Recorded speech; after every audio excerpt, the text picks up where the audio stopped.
चलो तो हम लोग वीडियो के अगले पार्ट में, ठीक ना, क्वालिटेटिव प्रॉपर्टीज को आज पढ़ेंगे, थोड़ा सा इंट्रो करेंगे, ठीक है ना। और जो है हम लोग सोल्यूशन फॉर्मेशन का वो तो पढ़ चुके थे थ्योरी पूरी, उस पर न्यूमेरिकल मैंने बोला था, बड़ा अच्छा क्वेश्चन है, एक बार खुद से ट्राई करिए। In solution formation delta H delta G है फॉलोइंग साइन चार्ज रिस्पेक्टिवली। ये साइन चार्ज मैंने दे दिए, मतलब क्या क्या चार्ज आएंगे आपको डेल्टा एच डेल्टा जी के लिए बताना है। वीडियो पॉज करिए, सॉल्व हो गया होगा। अब मैं सॉल्व करता हूं। More than one option may be correct है, ठीक, मैं एक बार फिर से आप बना लीजिए। More than one option may be correct है, बताइए आंसर। चलिए, बहुत लोग सॉल्व कर लिए होंगे, जिनका आगे अच्छी बात है, और जिनका नहीं हुआ ध्यान से देखिए।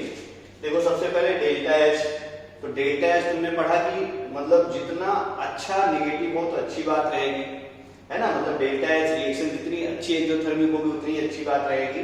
तो डेल्टा एच नेगेटिव देखो आप, यहाँ है और यहाँ है, तो यानी ऑप्शन आपका, ठीक है ना, ध्यान से देखो, तो ये तीनों ऑप्शन हो गए। फिर आपने ये पढ़ा था delta H not highly positive, तो हाईली पॉजिटिव उसे मैग्नीट्यूड तो दिया नहीं है, तो आपका ये भी ऑप्शन सही लग रहा है। तो मतलब डेल्टा एच के सिंबल से आप चारों भी सही मार सकते हैं। अब अगला बढ़ते हैं हम लोग डेल्टा एस। तो सोल्यूशन फॉर्मेशन के लिए डेल्टा एस हमेशा क्या होती है, पॉजिटिव। तो पॉजिटिव अगर देखो ध्यान से तो आपको यहाँ मिलेगी और यहाँ मिलेगी।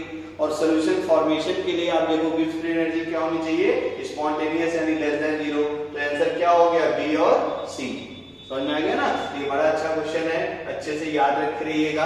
और please condition of solution formation का जो वीडियो है उसको एक बार और अच्छे से, और थर्मोडायनामिक सोल्यूशन की जो वीडियो है उसको भी अच्छे से आप देख लीजिएगा, ठीक है ना। अब अगले पार्ट में हम लोग आते हैं, और ये है आपका कॉलीगेटिव प्रॉपर्टी, यानी ये सोल्यूशन का लास्ट और सबसे इंपॉर्टेंट पार्ट है। और होता क्या है एक्चुअली में, जो प्रॉब्लम्स आती है ना जेईई एडवांस में, ठीक ना, और मेंस में भी मेनली, वो ज्यादातर इस पार्ट को हम लोग बोलते हैं, किसी पार्ट को टच करके जाइए, अच्छे से करके जाइए। तो देखो कॉलीगेटिव प्रॉपर्टी है ना, कॉलीगेटिव प्रॉपर्टी देखो, दो कॉलीगेटिव में दो वर्ड है ना, लैटिन वर्ड है दोनों, को प्लस लिगेयर, ठीक है ना। को मतलब होता है टुगेदर, लिगेयर मतलब होता है टू बाइंड।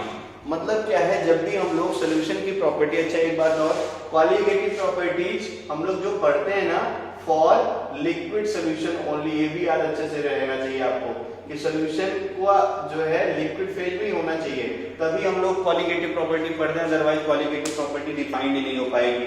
तो फॉर लिक्विड सोल्यूशन के लिए, ठीक है ना, कॉलीगेटिव प्रॉपर्टी क्या होती है, को प्लस लिगेयर। को मतलब टुगेदर, लिगेयर मतलब टू बाइंड। मतलब क्या है कि हमें कोई भी सोल्यूशन की जो लिक्विड सोल्यूशन है उसकी प्रॉपर्टीज को बताना है किसी से।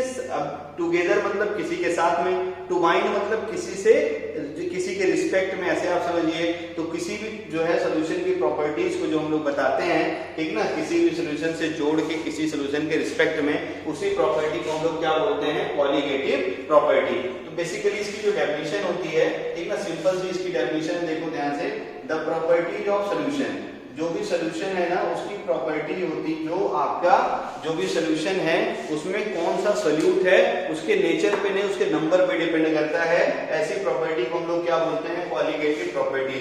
The properties of solution which depends upon, ठीक ना, तो the properties of solution which depends on number of solute particle not nature of solute are called colligative property. Simple सी डेफिनेशन यही है, ठीक ना। तो मैं लिख देता हूं, the properties of solution, the properties of solution which depends on, properties of solution which depends on, ठीक है ना, depends on number of solute particle, number of solute particle, number of solute particles, not nature of solute, not nature of solute, nature of solute, अच्छे से याद रखते रहना, are called, ठीक ना, colligative property. Not nature of solute are called, इसी को हम लोग क्या बोलते हैं, आर कॉल्ड, बोलो, कॉलीगेटिव प्रॉपर्टीज। ध्यान में आ गया होगा, इसी प्रॉपर्टीज को हम लोग क्या बोलते हैं, कॉलीगेटिव प्रॉपर्टी। तो ये हो गया तुम्हारा कॉलीगेटिव प्रॉपर्टीज की डेफिनेशन, अच्छे से याद रखते रहना, ठीक है। The properties of solution which depends upon number of solute particle not nature of solute are called colligative property, ठीक है ना। अब देखना ध्यान से कुछ चीजें और जो हम लोग को काम में आएंगी और ये सबसे इंपॉर्टेंट लाइन है। देखिए जब भी हम लोग ये भी लिख ही दिया जाए तो उसका डिस्कशन हम लोग करते हैं। There are 4 type of colligative property, ठीक ना, देयर आर 4 कॉलिगेटिव प्रॉपर्टी, ठीक ना। तो आपसे पूछता है what is the colligative property, school exam के लिए इंपॉर्टेंट है definition. The properties of solution which depends upon number of solute particle not nature of solute are called as colligative property. There are 4 colligative properties, 4 colligative property अपने को पढ़नी है और वो कौन कौन सी मैं यहाँ लिख दे रहा हूँ। सबसे पहले हम लोग पढ़ेंगे, ठीक ना, तो वो पढ़ेंगे हम लोग ऑस्मोटिक प्रेशर, जिस ऑर्डर में मैं पढ़ा रहा हूँ ऐसे हम लोग सीखेंगे।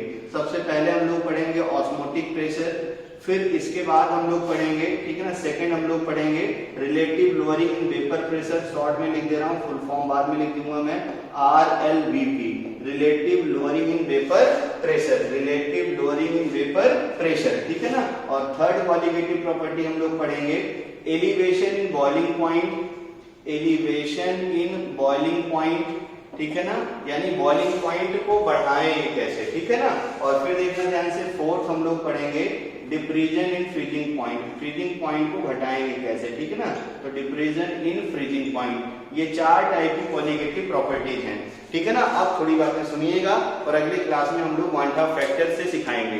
तो देखो जो कॉलिगेटिव प्रॉपर्टीज होती है वो सिर्फ नंबर पे डिपेंड करती है, सोल्यूट का नेचर पे नहीं। अब नंबर अगर बताऊं तो वही यानी कंसंट्रेशन है, तो बेसिकली ये भी बोल सकता हूं मैं colligative properties directly proportional to concentration of solution, और कंसंट्रेशन ऑफ सॉल्यूशन आपको पता है वो किस पे डिपेंड करता है, सोल्यूट पे। फिर इसके बाद देखना बहुत सारे वेरियस कंसंट्रेशन टर्म है, लेकिन इस पूरे चैप्टर में हम लोग जब बात करेंगे कंसंट्रेशन की तो सिर्फ एक ही लेना है, और वो कौन सी लेनी है, मोलरिटी। बात समझ में आई? यानी प्रॉपर्टीज ऑफ सॉल्यूशन यानी colligative properties of solution directly proportional to number of solute particle, ठीक है ना, colligative properties directly proportional to number of solute particle. बाकी आगे देखेंगे हम लोग, है ना, elevation boiling point, depression freezing point, ये डायरेक्टली प्रोपोर्शनल टू मोलरिटी, ठीक है ना। तो धीरे धीरे हम लोग इसकी तरफ बढ़ेंगे। फिर एक लाइन मैंने देखो यहाँ लिखा है कि नेचर पे डिपेंड नहीं करता है, ठीक है ना। एक्चुअली में क्या होता है कि बहुत सारा ऐसा सोल्यूट होता है, जब वो लिक्विड में मिलाओगे ना आप, लिक्विड सोल्यूशन मुझे बताना है किसी भी तरीके में लिक्विड सोल्यूशन बनना चाहिए, तो सोल्यूट मॉलिक्यूल लिक्विड के अंदर बहुत सारे ऐसे हैं जो डिसोसिएट भी होते हैं और जो एसोसिएट भी होते हैं।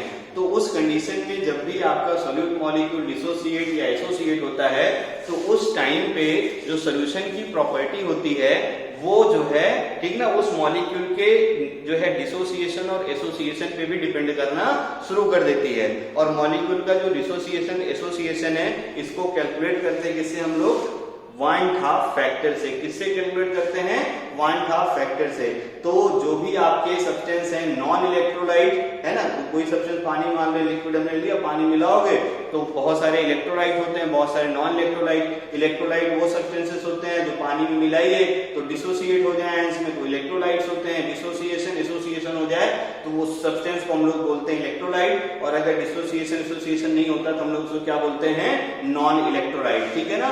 तो ये सब कहानी हम लोग अगले वीडियो के पार्ट में पढ़ेंगे, और वो पढ़ेंगे हम लोग 1/2 फैक्टर। यहां तक के वीडियो को अच्छे से रिवाइज करिए और देखते रहिए, पढ़ते रहिए, घर पे डीपीपी सॉल्व करते रहिए। Thank you.